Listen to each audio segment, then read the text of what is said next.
पंचम दृश्य डाक्तरखाना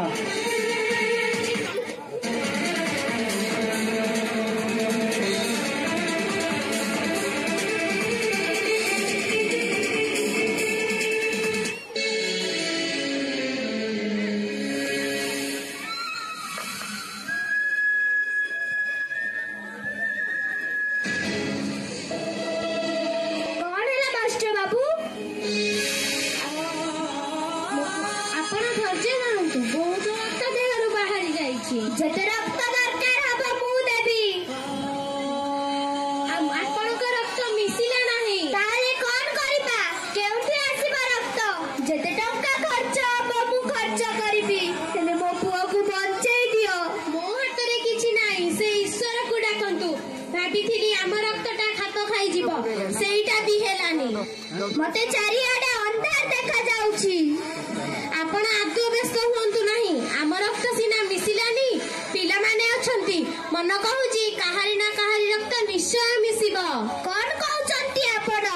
ବୁଲା, ରହିମ, ଆମର ସବୁଯାକ ପିଲା ରକ୍ତ ପରୀକ୍ଷା ପାଇଁ ଦିଆଯାଇଛି। ମନ କହୁଛି କାହାରି ନା କାହାରି ରକ୍ତ ନିଶ୍ଚୟ ମିଶିବ। ନା, ତାହା କେବେ ବି ହୋଇପାରିବନି। ଗୋଟିଏ ଅଛପ ପିଲାର ରକ୍ତ ସତ୍ୟ ଦେହରେ କେବେ ବି ପଶି ପାରିବନି। ମୁଁ ପଛେ ଅନ୍ୟ କେଉଁଠୁ ରକ୍ତ ଯୋଗାଡ଼ କରିବି, ହେଲେ ଗୋଟିଏ ମୁସଲମାନ ପିଲାର ରକ୍ତ ମୋ ପୁଅ ଦେହରେ କେବେ ବି ପଶି ପାରିବନି।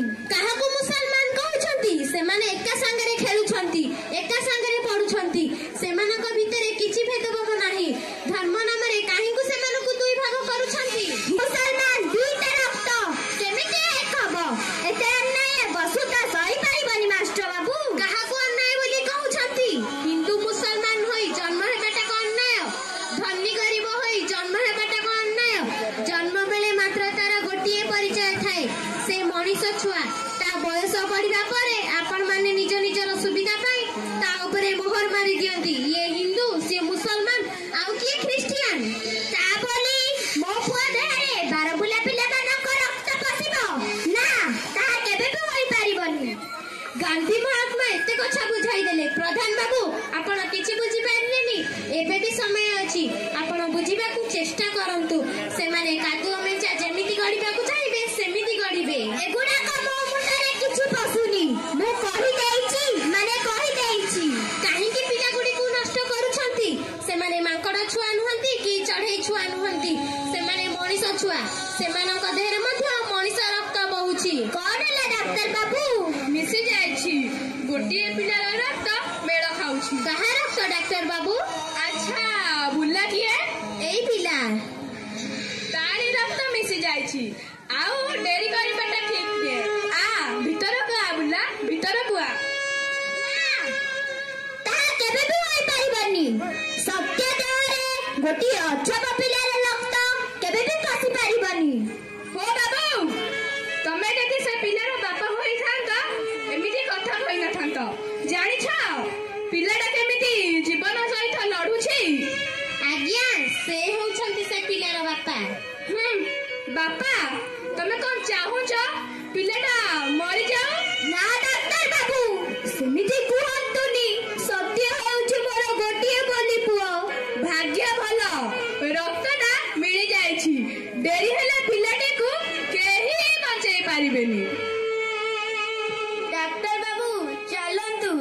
ଯେତେ ରକ୍ତ ଦରକାର ହବ ମୁଁ ଦେବି, ହେଲେ ସାନ ବାବୁଙ୍କୁ ବଞ୍ଚେଇ ଦିଅନି। ହଁ ଡାକ୍ତର ବାବୁ, ଦରକାର ହେଲେ ଆମେ ବି ରକ୍ତ ଦେବୁ। ହାତରେ ସମୟ ନାହିଁ। ଆ ବୁଲା, ଯା ରେ ଯା, ପିଲାଟା ବଞ୍ଚି ଯାଉ।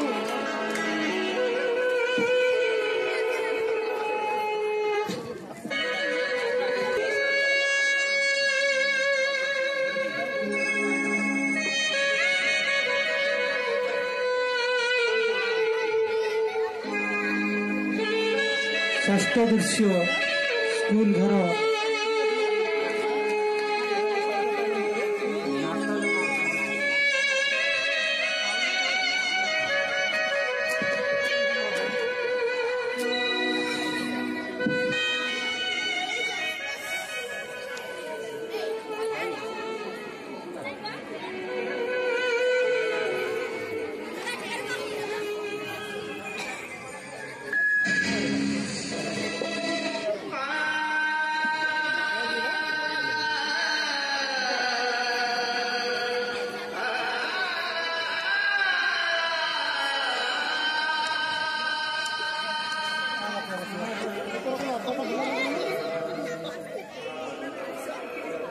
ବୁଲା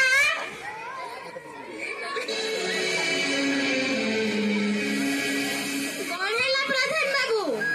ଏଇ କାମଟା ମୋର ଅନେକ ଆଗରୁ କରିବାର ଥିଲା। କଣ କହୁଛନ୍ତି ଆପଣ? ଅନେକ ଡେରି ପରେ ମୁଁ ମୋ ଭୁଲକୁ ବୁଝିପାରିଛି। ସେତିକି ମୋ ପାଇଁ ଯଥେଷ୍ଟ। ସତ୍ୟ କେମିତି ଅଛି? କାଲିଠାରୁ ସେ ସ୍କୁଲ ଆସିବ। ମାନେ ଆପଣ ମୋ ଆଖି ଖୋଲି ଦେଇଛନ୍ତି। ହଁ ମାଷ୍ଟର ବାବୁ, ଆଉ ଗୋଟିଏ ଅନୁରୋଧ। ଗାଧୁଆ ବେଳ ଖାଇବାଟା ପିଲାମାନଙ୍କୁ ମୁଁ ଯୋଗାଇବି। କେଉଁ ଭାଷାରେ ଯେ ଆପଣଙ୍କୁ ଧନ୍ୟବାଦ ଜଣାଇବି କିଛି ଭାବି ପାରୁନାହିଁ। କେମିତି ଯେ ଆପଣଙ୍କ ଋଣ ସୁଝିବି କିଛି ବୁଦ୍ଧି ବାଟ ଦେଖାଯାଉନି। ଆପଣ ଯେ ଠିକଟା ବୁଝିପାରିଛନ୍ତି ସେତିକି ଆମ ପାଇଁ ଯଥେଷ୍ଟ। ନା ମାଷ୍ଟର ବାବୁ ନା, ଏଇ ସ୍କୁଲ ଦରଜା ସମସ୍ତଙ୍କ ପାଇଁ ସଦାବେଳେ ଖୋଲା ରହିବ। ଏଠି ସବୁ ଜାତି